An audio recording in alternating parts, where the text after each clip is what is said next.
everyone, it's Monica. So for today's video, I'm gonna be doing a how I film with my iPhone video plus my lights and setup. Kasi marami sa inyo na nagtataka at nagtatanong kung paano ako mag-film at kung ano daw yung camera na ginagamit ko, ganon, kung may lights daw ba akong ginagamit. So ito na, ipapakita ko na sa inyo kung paano ako mag-film in real life. So without further ado, let's get started.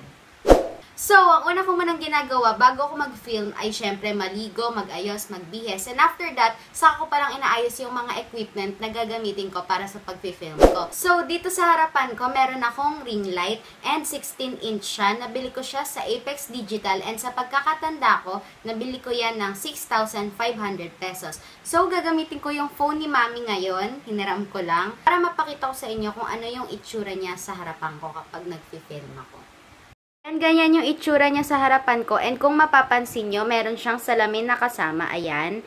Yan yung ginagamit ko para makita ko kung nakafocus ba ako sa camera. Kasi nga, as you can tell, ang ginagamit ko na camera sa phone ko ay yung back cam. And nakakatulong talaga yung salamin para makita ko kung nakafocus siya sa akin. Kasi nga, diba, kung walang ganyan, edi kung hindi nakafocus sa akin, parang masasayang din yung pagbi-video ko. Kasi hindi naman pala nakafocus sa akin. Edi kung ganon, uulitin ko. And talagang gamit na gamit ko yan. So, ang pangalawa ko namang sinasetup ay yung tripod ko and nilalagay ko na yung phone ko doon para nakasakto na siya sa frame. Para itong white na curtain na background ko lang yung kita and walang kita dito sa mga gilid-gilid. So, ipapakita ko sa inyo kung paano ko ginagawa yon. Ito sa harap ko, ganyan lang yung itsura ng phone ko. Nakakabit siya dun sa phone holder na makikita natin na madalas ginagamit sa mga monopod. And then, yung tripod na gamit ko, ganyan lang. Teka, lumipat tayo. Alis muna ako dito sa harap nyo.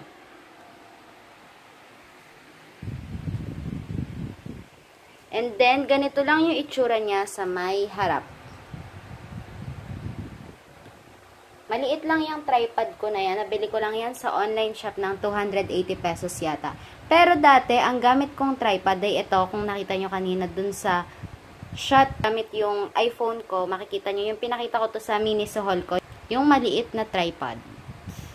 Ito yung sinasabi ko sa inyo na tripod na maliit na gamit ko dati. And dati, pag ginagamit ko to, kasi meron akong table dito sa harap ko na kapag nagme-makeup ako, nag-haul ako, nandito talaga tong table na to. Papakita ko sa inyo mamaya. And then dati, nagpapatong-patong ako ng libro kasi nga hindi enough yung taas nitong tripod na to. Kaya nagpapatong ako ng libro para mas masakto siya na nakaganyan siya. Halimbawa sa akin noon. Pero simula nung nabili ko yung tripod na pinakita ko kanina, okay naman na siya. Wala nang problema sa akin kasi sakto siya sa angulo na gusto ko.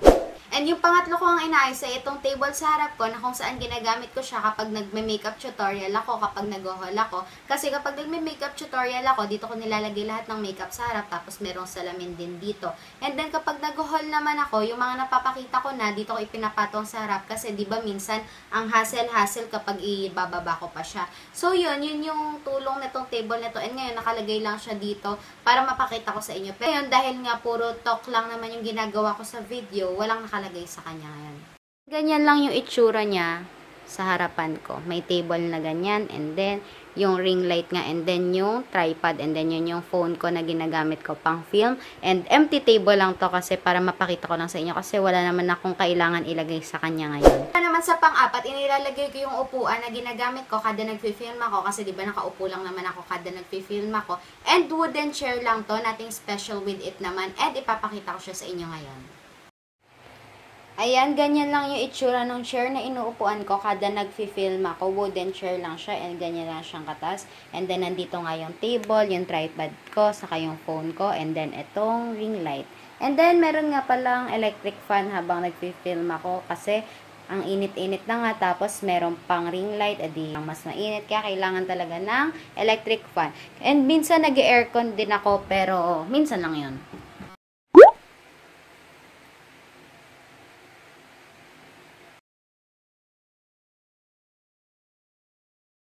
And yun lang yung mga bagay na inaayos ko bago ako mag-film. And then kung matapos ko na yun, uupo na ako dito sa harap. And then mag-uumpisa na ako mag-film ng kung ano man yung i-film ko sa araw na yun.